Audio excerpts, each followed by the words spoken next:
샬롬. 오늘은 고린도후서 말씀처럼 주 예수 그리스도의 은혜와 하나님의 사랑과 성령의 교통하심이 너희 무리와 함께 있을지어다. 아멘. 고린도후서 13장 13절은 목회 서신에서 문안과 축복의 인사로 가장 많이 쓰는데, 이 말씀 안에서 핵심되는 말씀 세 가지가 있습니다.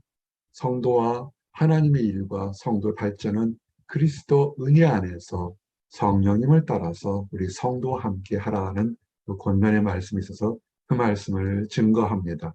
첫 번째, 늘 중요한 것은 그리스도 은혜 안에서 하는 것이 중요한 것입니다. 그리스도가 누구인가? 여러분 신앙의 처음은 어딘 줄 아십니까? 큰 교회 봉사하거나 성가대로 봉사하거나 차량 봉사하거나 여러 가지 많은 일들이 있습니다. 부흥집에 갈 수도 있고. 그러나 항상 이 작은 목자가 질문했던 것이 있습니다. Who am I? Where am I? 내가 누구인가? 내가 어디에 있는가? 그리고 또 하나, 예수 그리스도가 누구인가를 내 마음속에 확실하고 분명한 답을 아셔야 됩니다. 마태복음 16장 13절에서 15절에 예수님께서 제자들에게 질문합니다. 예수께서 빌립보 가이사라 지방에 이르러 제자들에게 물어 이르시되 사람들이 인자를 누구라 하느냐? 사람들이 누구라 하느냐? 너희들은 나를 누구라 하느냐? 라는 질문이죠. 오늘 우리 함께 예배드리는 우리 성도님들, 한국에서 들어오시고 코펜하겐에서 들어오시고 애틀란타에 들어오시고 보스턴에 들어오시는데, 여러분은 예수님을 누구라 생각하십니까? 2000년 전에 있었던 청년으로 생각하십니까? 한국의 많은 사람들이 생각하는 4대 성인으로 생각하십니까? 어떻게 생각하십니까? 제자들이 묻습니다. 어떤 사람은 세례 요한, 이스라엘 백성들의 회개 열풍을 일었던 세례 요한이요. 어떤 사람은 이스라엘 역사상 가장 하나님의 능력을 많이 증거했던 엘리야고, 어떤 사람은 눈물의 선지라 비록 힘들고 어렵지만 받아들이기는 어렵지만 하나님의 말씀을 선지한 선지자 엘리야라고 얘기를 합니다. 여러분에게는 예수님은 어떤 존재이십니까? 중요한 질문이죠. 너희는 나를 누구라 하느냐? 여러분은 예수님을 누구라 생각하십니까? 그럴 때 베드로가 얘기합니다. 주는 그리스도요 살아계신 하나님의 아들이십니다. 예수님은 메시아요, 이스라엘을 구원하는 자시요, 우리의 구세주이시고 그저 사람이 아닌 하나님의 아들의 신성을 가지신 분입니다. 라고 얘기합니다. 여러분은 이렇게 대답하십니까? 이렇게 대답하십니까? 그러면 베드로에게 약속하신 축복이 동일하게 여러분에게도 있을 것입니다. 사람들이 엘리야요, 예레미야요, 세례 요한으로 다 이스라엘 역사상 최고로 인정받는 사람들이었지만, 그럴 때 예수님께서 주는 그리스도시요 살아계신 하나님의 아들이라고 할 때 이렇게 얘기합니다. 바요나 시몬아, 네가 이렇게 대답한 것은 너의 어떤 지혜나 경험이 아니라 하늘에 계신 하나님께서 주신 선물이요 축복이다. 그러므로 너는 베드로라. 이름이 바뀌죠. 시몬이라는 이름은 사람이 만든 거예요. 난 시몬이라는 이름 부르는 사람들 그렇게 좋아하지 않아요. 아직 미성숙한 상태죠. 예수님께서 왜 베드로라고 했을까요? 하나님 안에 작은 돌이란 뜻이죠. 내가 이 반석 위에, 예수님께서 지금 아주 멋진 것인 거예요. 이 베드로라는 뜻은 필요한 뜻은 작은 돌입니다. 내가 이 반석에, 이 반석은 예수님이겠죠. 큰 반석과 작은 돌 하나가 되면서 네 작은 돌 위에 이 내 위에 너희 집을 세우리라, 교회를 세우리라. 음부 악한 것이 절대 이기지 못하니라.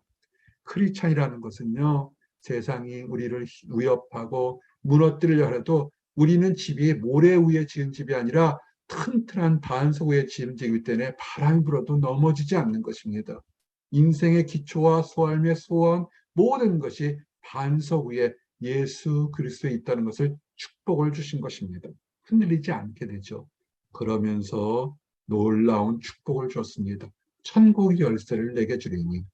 어떤 종교단체는 베드로가 천국 열쇠를 줘서 베드로가 초대 교황이라 생각해서 이 사제들, 신부들만이 이 천국 열쇠를 준다고 하는데 그렇지 않습니다. 이것은 이렇게 고백하는 모든 성도들에게 천국 열쇠를 얻을 수 있는 특별한 축복을 주셨습니다.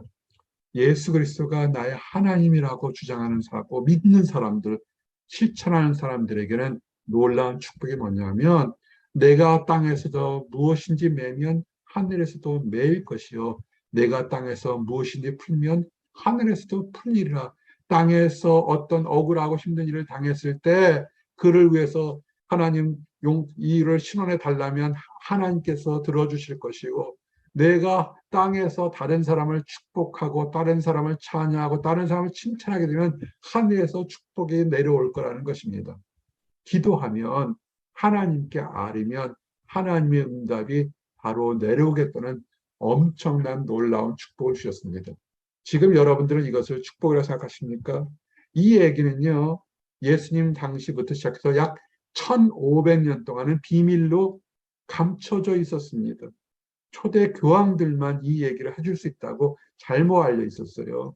종교개혁 이후부터 이것은 모든 믿는 사람들, 만인 제사장 이론에서 너희는 왕 같은 제사장이는 그 말씀을 따라서 모든 믿는 성도들, 예수 그리스도를 메시아요 하나님의 아들이요 그리스도로 믿는 사람들, 구세주를 믿는 사람들에게는 이 베드로에게 준 축복을 동일하게 우리도 받을 수 있다는 것입니다. 놀라운 얘기예요. 이 축복이 1500년 동안 감춰져 있다는 사실을 여러분은 모르셨을 겁니다. 그래서 은혜는 모든 축복은 예수님으로부터 오세요. 여러분들이 직장이나 가정이나 나는 어떻게 살까 불확실하죠. 졸업 이후에 어떻게 할까 불안해하지 마세요. 은혜와 축복은 예수님으로부터 온 겁니다. 거룩하게 살아라, 올바르게 살아라, 율법적으로 사는 것은 모세를 통해서 하나님이 모세를 통해 주어서 사람의 종교심을 줬지만 은혜와 진리, 하나님 안에서 축복을 받을 수 있고 하나님의 사랑받을 수 있는 것은 예수 그리스도로 온 것입니다. 그래서 아까도 말씀드렸지만 작은 목자의 목회 사역은 하나님 안에서 예수 그리스도 주시는 은혜로 자유함과 기쁨이 넘치는 삶을 사셔야 돼요. 종교적으로 얽매인 것이 아니라 우리는 자유를 주셨어요. 지금 물질적으로 힘들고 어렵다 할지라도 하나님 안에서 부부가 서로 사랑하고 용납하고 자녀들이 한 쌍에 둘러 먹고 마셔 웃음께 띠에서 행복하게 사는 것은 하나님은 행복하고 자유롭게 찬양하기를 원하시는 것입니다. 세상적인 성공을 원하는 것이 아니라 하나님 안에서 찬양하고 기쁜데 그것이 세상적으로도 크게 될 수도 있죠. 솔로몬처럼 행복하기를 원하는 것을 늘 기억하시기 바랍니다. 그리고 우리가 주님 안에 교제하는 것은 영생, 우리는 이 땅에만 사는 것이 아니에요. 우리가 이 땅에 살면서 거룩하게 사는 것은 종교적인 율법이 아닙니다. 이 땅에 잠시 길어야 120년 산 이후에 영원히 살게 되거든요. 지금 나와 여러분이 성도로 교제로 만나지만 잠시 잠깐 후에 이 땅의 삶을 다 지키면 하늘의 천사보다 아름다운 모습으로 빛처럼 살 거예요. 아, 그때 보스턴에서 그때 온라인 예배 드렸던 그때 그 천사구나. 그때 우리 함께 기도하고 웃고 즐거워했던 그 천사구나. 얼마나 기쁘겠습니까? 그러기 위해서는 우리 예수 그리스도를 아셔야 됩니다. 예수 그리스도를 영생은 곧 유일하신 참 하나님과 그가 보내신 자 예수 그리스도를 아는 것은 이것을 예수 그리스도가 누구신지를 더욱더 아셔야 됩니다. 그 두 번째, 성부, 성자, 성령이 계시죠. 성부는 누굽니까? 세상을 창조하는 하나님이죠. 예수님. 우리는 알죠. 하나님의 아들이. 또 하나의 속성인 하나님이 계세요. 성령님이 계십니다. 근데 이 성령님을 사람들이 착각을 해요. 하도 부흥 집회나 이런 성령을 받아라 그러니까 마치 열등한 하나님처럼 하는데 아니에요. 동등한 삼위일체의 하나님이십니다. 이 성령님의 존재는 이미 구약에서도 신약뿐만 아니라 구약에서도 이미 언급이 돼 있어요. 창세기 때도 언급이 돼 있고요. 다윗이 그러죠. 나를 주 앞에서 쫓아내지 마시며 주의 성령을 내게서 거두지 마시옵소서. 성령님은 어떤 거냐면 인간 세상에 직접적으로 관여하시고 활동하시는 역할하시는 성령님이십니다. 예수님께서 이 땅에 오셔서 메시아로 오셨던 것이 계시다면 성령님은 창세 때부터 지금까지 우리와 함께 보혜사 하나님으로 함께 활동하셔요. 성령님을 무시하시면 안 됩니다. 그래서 이스라엘 백성들의 최고의 지도자를 이겼던 세례 요한이 와서 뭐였냐면, 회개하라, 성령님의 역사가 임할 테니까 그 성령님을 받아들이기 전에 너희들이 먼저 회개하라고 외쳤던 겁니다. 그렇죠. 어제 우리 결혼식 가니까 신부가 하얀 웨딩드레스 입고 아버님의 손을 잡고 딴딴 떠나들 때 참 멋있어요. 그 멋진 결혼식에 석 달 열흘 동안 목욕하지 않고 머리 끄지자 가면 좋겠습니까? 물론 신랑은 좋아하겠죠. 신부가 이쁘니까. 그래도 좋은 예식인데 어떻게 하겠습니까? 좋은 옷도 입고 좋게 화장도 하고 우리 함께한 하객들도 나름대로 다 이쁜 옷을 입고 나왔어요. 축하하고 축복을 받으려고 그러는 거 아닙니까? 마찬가지입니다. 세례 요한이 와서 이제 이 세상에 성령의 축복이 불처럼 내려올 텐데 너희들이 먼저 회개하라 그랬습니다. 근데 예수님을 보고서 뭐라고 그랬습니까? 내 뒤에 오시는 이는 나보다 능력이 많으셔서 나는 그분 신발 들기도 감당치 못하고 그 예수님께서 성령과 불로써 너에게 세례를 주실 것이다. 내가 너에게 물로 세례를 주는 것은 그거는 상징성이고 이제는 성령과 불로써 심판과 하나님의 축복으로서 모든 사람들 다스릴 것이다. 믿는 사람에게는 성령의 축복이겠죠. 믿지 않는 사람에게는 불의 심판이겠죠. 그래서 이 얘기는 잘 안 하는데 무시무시한 얘기라 그렇습니다. 교회에 목회를 하면서 많은 것들이 있고 목회자를 힘들게 하기도 하고 교회를 힘들게도 하고 교회 안에 분쟁이 있고 다툼이 있고 교회 안에 범죄도 있을 수 있습니다. 그런데 사람과 사람 사이에 있었던 것들, 그렇죠. 완벽한 사람이 있을 수가 없으니까 그건 때가 지면 용서하고 용서받을 수 있습니다. 사람에 대한 모든 죄 모욕, 사람과 사람 사이에 있을 수 있는 모든 회방이나 모함이나 그런 건 다 때가 되면 용서받을 수 있습니다. 그러나 세상에서 용서받지 못하는 범죄가 하나 있습니다. 마태복음 12장 31절, 32절에 온 것처럼 성령을 모독하는 것은 사함을 얻지 못하고 하나님의 역사하심, 인간의 힘이 아닌 하나님으로 하는 것은 용서받지 못합니다. 또 누구든지 말로 인자를 거역하면 사하심을 얻되 누구든지 말로 성령을 거역하면 이 세상과 오는 세상에서도 사하심을 얻지 못하리라. 아멘. 예수님께서 심히 경고하신 말씀입니다. 말을 주의하셔야죠. 성령 하나님의 역사를 회방하는 것은 정말 그건 용서받지 못합니다. 이런 성령 회방죄라고 그러죠. 우리가 말로 행동으로서 하나님의 성령을 회방하면 안 됩니다. 사람이 어리석어서 성령을 몰라서 그럴 때는 있지만 성령님의 역사를 알고 나서부터는 회방하지 마십시오. 이것은 절대 용서받지 못하는 것입니다. 간음을 하고 도둑질을 하고 다른 악한 살인을 하더라도 우리 주님이 예수 그리스도 자비로 용서할 수 있지만 성령을 회방한 것은 용서받지 못합니다. 오순절날 역사가 있었죠. 예수님께서 하늘에 오르시면서 제자들에게 하죠. 성령님의 역사가 임할 때까지 기다리라. 그들이 불안과 초조가 있다가 예수님께서 부활하시고 40일 동안 제자들에게 다시 가르치십니다. 이전에 가르친 것을 그냥 머리로 들었다가 이제는 가슴에 받고서 그러나 그들의 부족한 것이 오순절날, 이번 절기는 6월 5일이었죠. 올해는 오순절날 날이 이미 그들이 한 곳에 모였더니 하늘로부터 급하고 강한 바람 같은 소리가 있어 그들의 안전은 온 집에 가득하며 마치 불의 혀처럼 갈라지는 것들이 그들에게 보여. 성령님의 역사는 어떤 사람들 자기 취면이 아니에요. 어떤 사람은 자기 취면 걸려서 막 스스로 방언하는데 그거는 아닙니다. 그거는 마귀의 방언일 수도 있어서 정말 주의해야 돼요. 방언한다고 성령님 역사하는 거 아니에요. 가끔 교회 신문이나 이런 데 보게 되면 막 성령이 역사한다고 환자들 패서 그 크게 다치게 하고 그러는데 아니에요. 자기 열심입니다.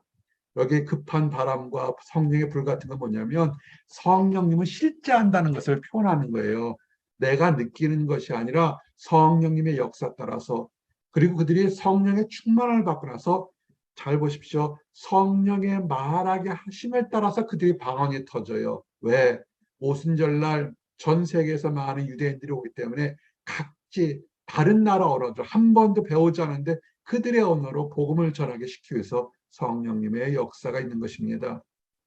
그래서 성령이 임하시면 하나님의 일을 하는 것은 자기 의지로 하는 것이 아니라 하나님께서 보내시는 거예요. 그래서 제가 여러 번 강조했습니다. 그 큰 교회 목회자들만 하나님 일하는 것이 아니라 한 명 성도 한 가족을 놓고도 모든 것을 포기하고 복음을 전하는 선교사님들이나 개척교회 목사님들이나 기관사역자들 함부로 말로 무시하면 안 된다고 얘기를 했습니다. 존경하셔야 된다고 얘기했습니다.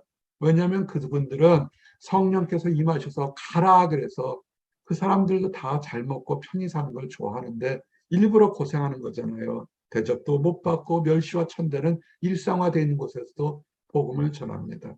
왜 그럴까요? 오직 성령이 너희에게 임하시면 너희가 권능을 받고 예루살렘과 온 유다와 사마리아 땅끝까지 이르러, 땅끝이 뭡니까? 대접받지 못한 곳, 환영받지 못한 곳, 칭찬받지 못한 그곳에까지 가서 복음을 전하는 것이죠.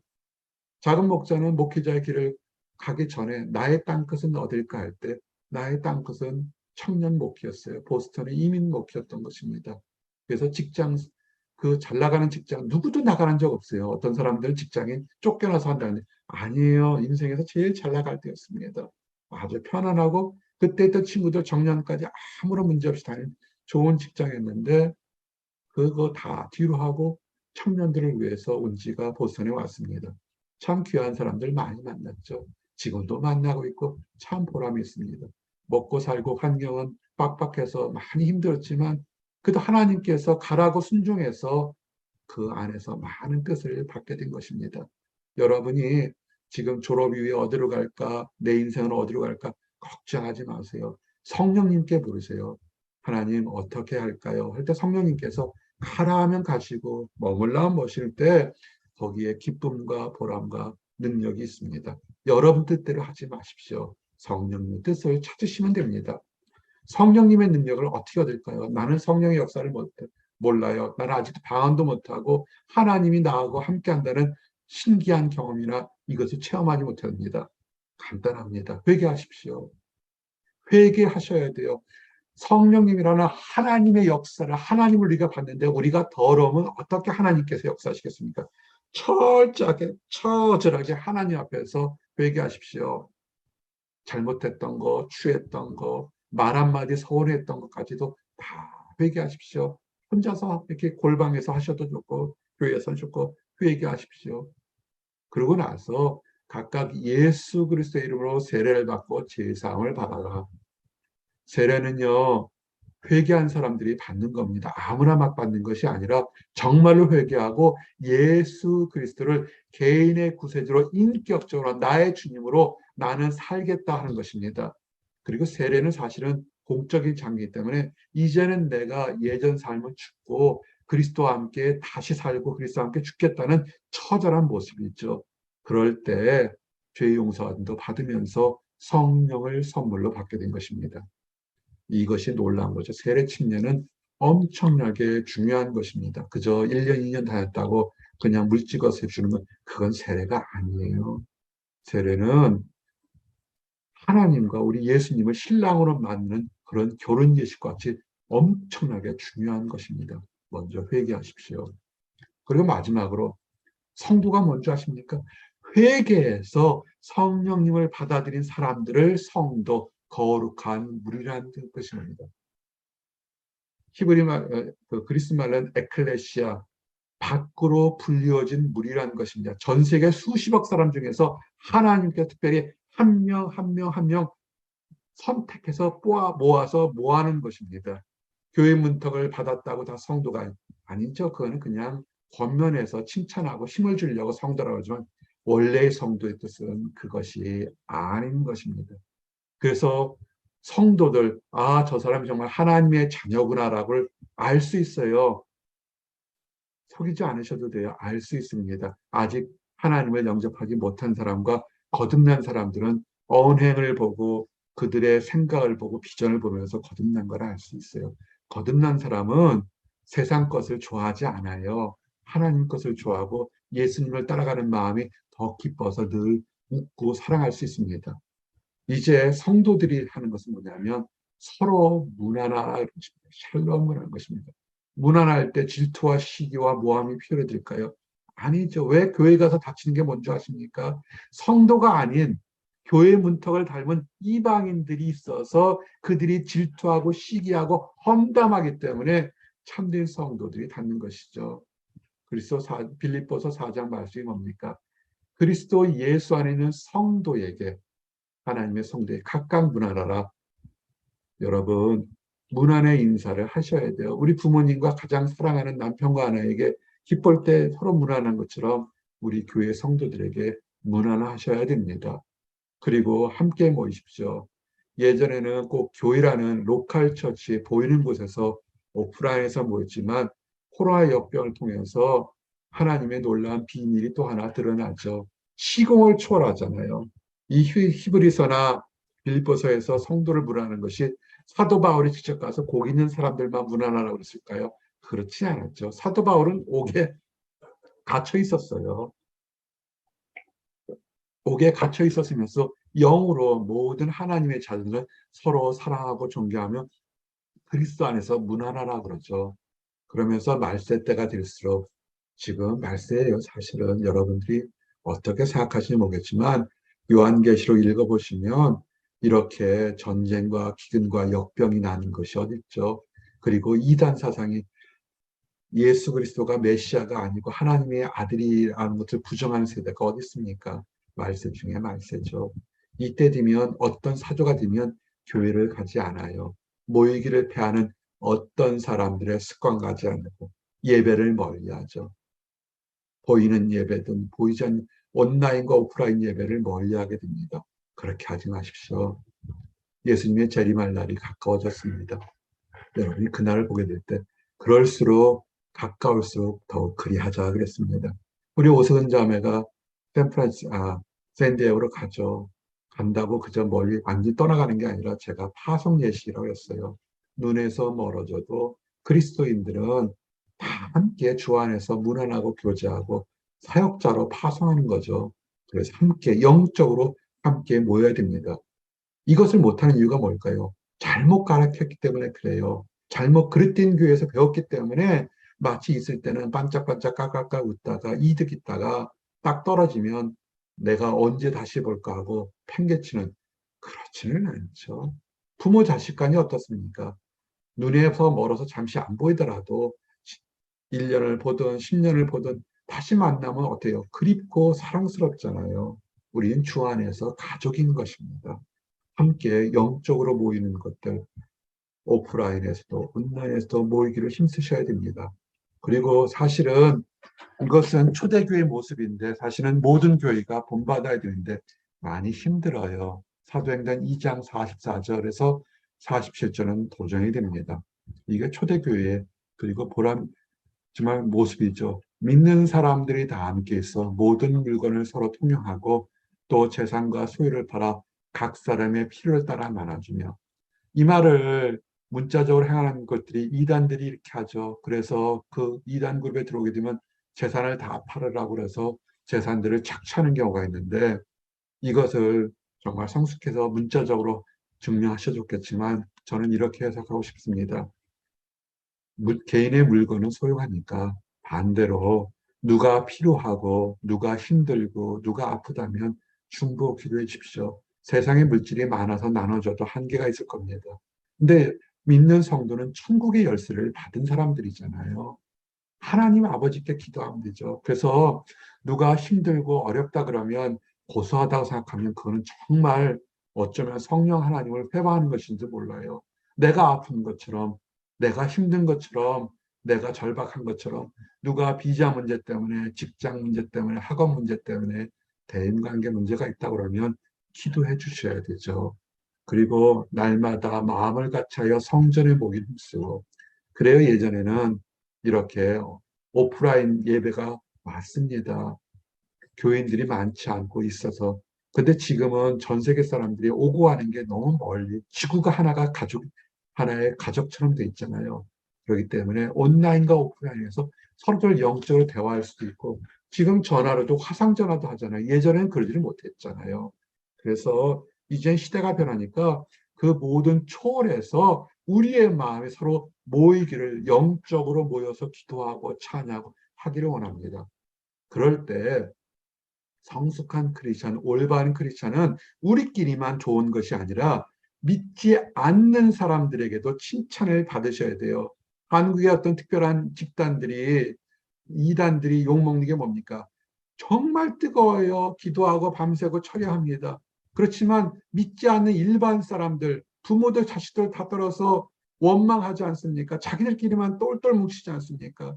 우리가 크리스찬이면 믿는 크리스찬들에게도 칭찬받아야겠지만 믿지 않는 크리스찬들에게, 믿지 않는 성도들에게도 정말 하나님의 사람이고 멋있구나 칭찬과 인정을 받아야 되는 것입니다. 그래서 우리 삶 자체, 작은 목자가 늘 얘기하지만 삶 자체가 예배인 것입니다. 우리 삶 자체를 통해서 구원을, 복음을 전하고 주변에 복음을 전하셔야 됩니다. 학생이면 학생으로서 최선을 다하시고, 가정주부는 가정주부로 최선을 다하시고, 직장이면 직장에 최선을 다하셔서 힘들고 어려운 가정 속에서 크리스천의 빛과 소금을 다해서 주변 사람들에게, 그래, 믿는 사람들은 저렇게 믿는구나 칭찬을 받으셔야 되죠. 그렇게 하시기를 원합니다. 그리고 마지막으로 서로 섬기십시오. 누구든지 너희가 그리스도에게 속한 자라 하여 물 한 것이야 주면 내가 진실로 너에게로니 그가 결코 상을 잊지 않으리라. 아멘.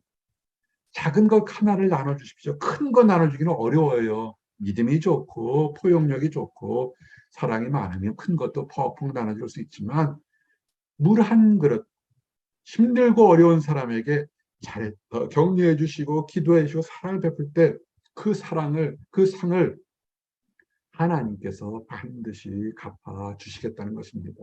우리 그래서 교제 시간이 중요한 거예요. 교제 시간에 서로 사랑한다 하시고 힘내라 얘기하시고 격려하시고 중보하신 것, 그 상을 결코 빼앗기지 않습니다. 이것을 아시고 모든 상을 받아가는 여러분이 되시기를 원합니다. 언제까지 할까요? 우리 주님 오실 때까지.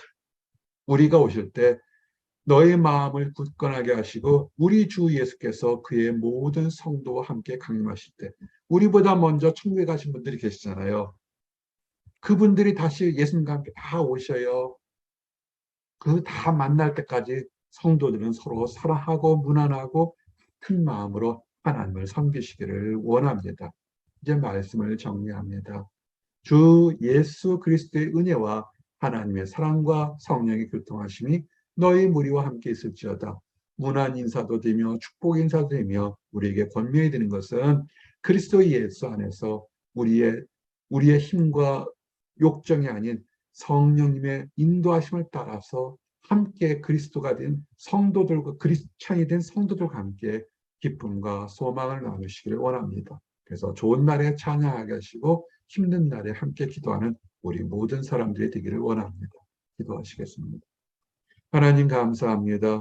그리스도 예수 안에서 성령님의 인도하심을 따라 우리 모든 성도와 함께 교제하며 찬양하며 기쁨을 나누고 더욱더 하나님의 교회가, 하나님의 나라가 흥황하기를 원합니다. 우리의 삶 전체를 통해서 모범적이고 크리스천의 향기가 넘쳐서 믿는 사람들과 믿지 않는 사람들에게 칭찬을 받게 하시고, 이를 통해서 하나님의 그리스도의 복음이 널리 전파되도록 인도하여 주시옵소서. 늘 감사드리고 예수 그리스도 이름 받도록 기도드렸습니다. 아멘.